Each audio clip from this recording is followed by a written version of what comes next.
আমার মাজারে যে আছে কে গো সে, কোন বিরহিণী নারী।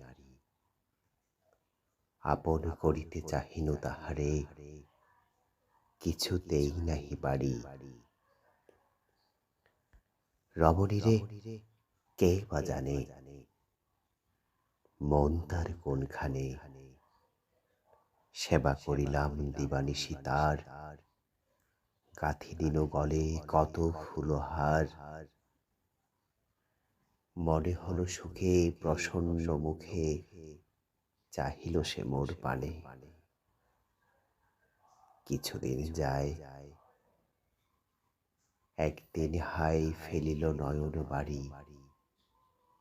তোমাতে আমার কোনো সুখ নাই, কহে বিরহিণী নারী।